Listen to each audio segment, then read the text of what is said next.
não concordam. Faz muito tempo que eu falo tanto e o pessoal não escuta. O jeito foi trazer a bateria. Tá? Então eu vou fazer minhas reclamações e vou meter a porrada na bateria. Quem tiver reclamação a fazer, desabaste metendo a porrada na bateria. Eu trouxe pra vocês também, tá ok?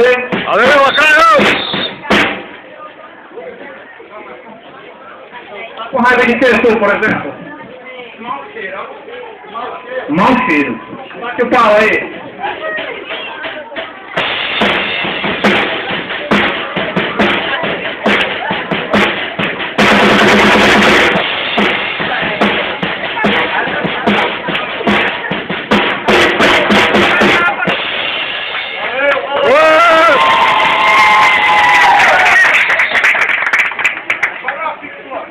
Eu tô com raiva, porque os professores doutores de Fortaleza acham que eles são os caras mais lindos do mundo.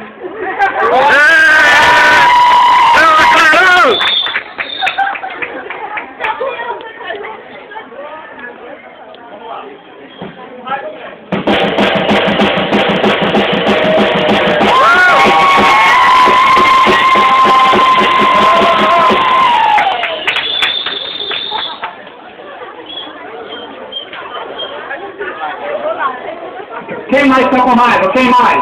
Professor Derivaldo. Eu estou com raiva porque eu fui em algumas salas e tem professores dando aula do núcleo de línguas. Eu vivo insistindo na contradição que é existir um núcleo que é pago dentro da universidade pública. Tem a contradição. Eles dizem que não podem parar porque estão pagando. Tá aí, ó. Tá vendo como é a contradição?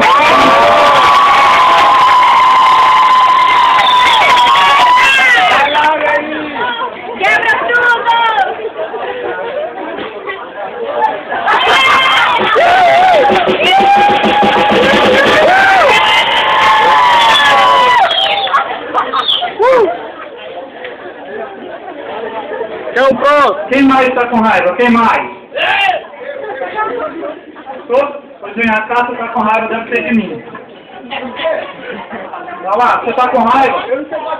Não importa. Diga a sua raiva, rapaz. Eu estou com raiva.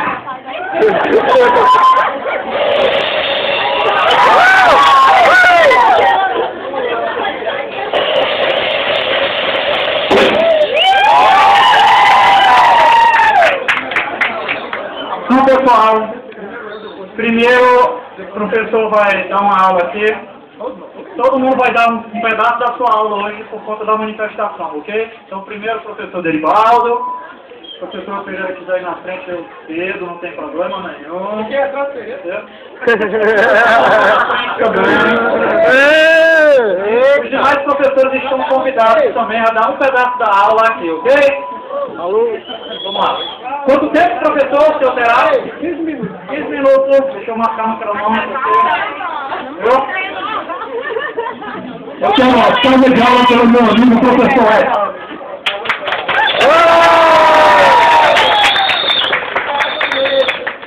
Pois bem, nós vamos aproveitar para falar de política pública. O que é a política pública? Na verdade, o nome já é complicado, porque não faz sentido uma política privada. Toda política deveria ser pública, então já é um pleonasmo dizer política pública.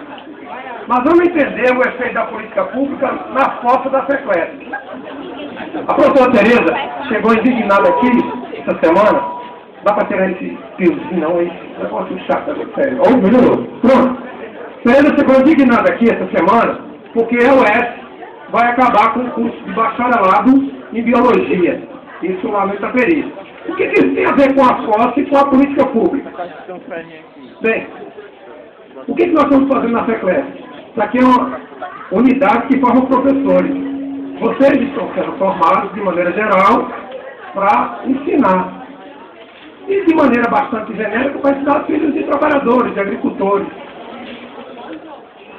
Então, há, dentro desse processo de educação, algumas contradições, porque ao mesmo tempo que a UES precisa se desenvolver, então ela estimula que os professores façam suas pós-graduações, alguns professores voltam e começam a incentivar dentro da unidade, que é de formação de professores, começam a incentivar a pesquisa, que é mais ligada à questão dos bacharelados.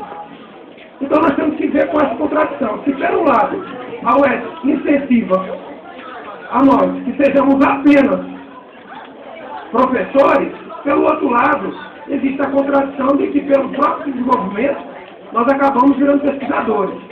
Então, a FECLESC, ela é uma das poucas unidades que ainda tem no sistema de universidade e ensino superior no Brasil, que forma professores pela vida da universidade. Essa tendência está terminando. Vocês verificam, por exemplo, que, apesar de toda a crise do governo Dilma, ela liberou os concursos por os IPEC. Porque a ideia é você formar professor à distância, por EAD, ou então nos institutos, porque aí você deixa de ter contato com esse universo da pesquisa, um universo maior. A rigor, tudo deveria começar pela pesquisa. A pesquisa, o ensino e a extensão. Porque você faz uma pesquisa e chega na sala de aula, se enriquece com aquela pesquisa e vai na sua sala de aula, como você se enriquecer, consequentemente você enriquece mais a sua aula. Portanto, há uma contradição. Então o governo, de maneira geral, deveria fechar o UES. Por quê? Porque se ele não quer formar professor, então ele fez isso aqui, porque pela legislação vigente, o Estado não tem obrigação de manter uma universidade, e o governador vive dizendo isso. Então, qual é a tradição? Então, por que existe a universidade? Por que a UES está aqui no Sertão Central? Isso é que eu queria que pudéssemos pensar um pouco juntos. Por que nós estamos aqui numa universidade formando professores e hoje a ideia é formar professor à distância? Aliás, eu acho que ninguém aqui tem notícia de algum médico formado à distância, um arquiteto, engenheiro, tem notícia. Mas a gente pode, né? Formar de qualquer jeito. Então, qual é a contradição? Por que nós estamos inseridos na região que tem o IDH 062, um dos mais baixos do mundo, equivalente a algumas regiões da África subsaarina, e temos que formar professores?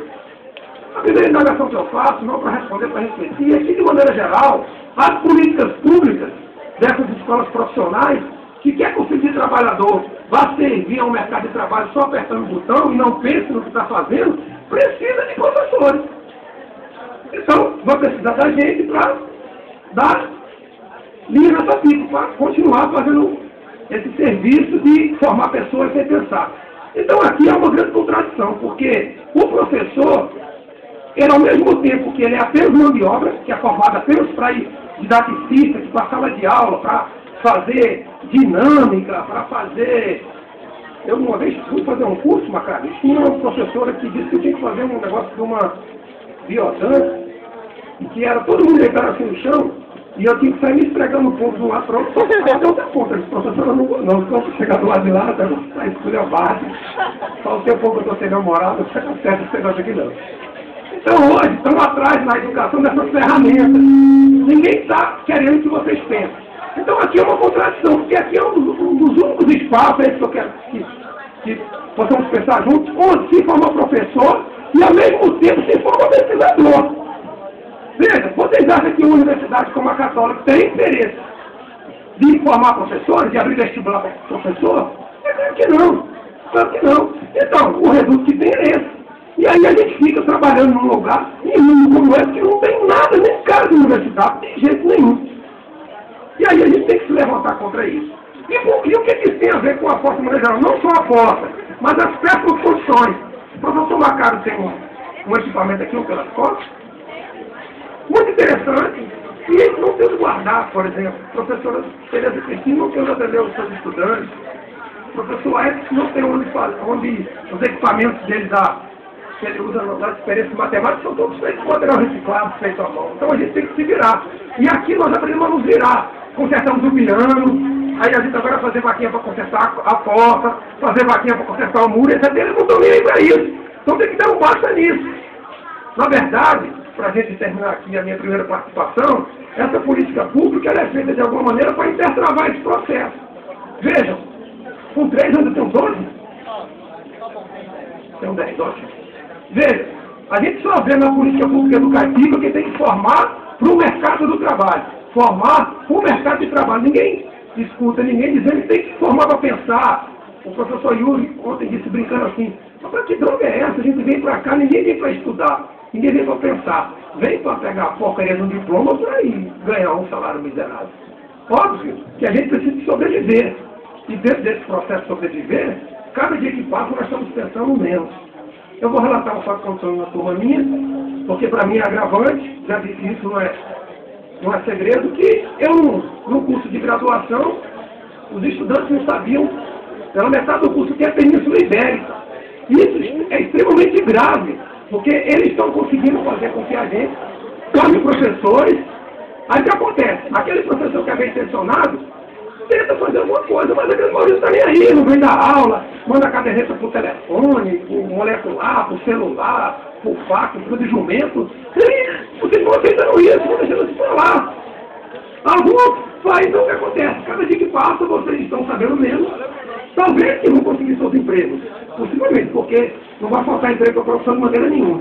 Mas a gente não precisa só de professor. Nós precisamos de seres humanos, de pessoas que queiram mudar uma realidade como a que está aí. Porque não é só a força. Que já dá cada dia que passa mais violento. Onde não sei que já dá para ver as músicas que vocês escutam, essas lojas aí que vendem roupa. Um dia desse eu estava chegando aqui, em Fortaleza, tinha a 3 produções entregando CD dessas bandas catarro com meleca, feito com bosta, etc e tal. E alguns estudantes entre 20 e 25 anos não conheciam o Chico Sainz, não conheciam a Nação Zumbi, não conheciam o movimento social. Isso é muito agravante. Isso é muito agravante. Entende? Quer dizer, você não é o culpado. Você tem todo o direito de não gostar, por exemplo, de Tom Zé. Mas você tem que conhecer. E cada dia que passa, nós estamos reduzindo. Então, por isso que a gente acaba merecendo essa foto. E essa aula aqui é para isso. É um protesto contra esse tipo de política pública que não quer que ninguém pense, que não quer que ninguém tenha possibilidade de entender que o mundo é para todo mundo, que nós temos direito a tudo.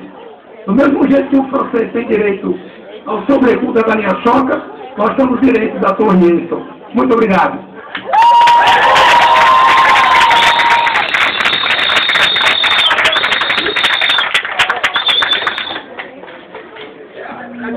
Professora,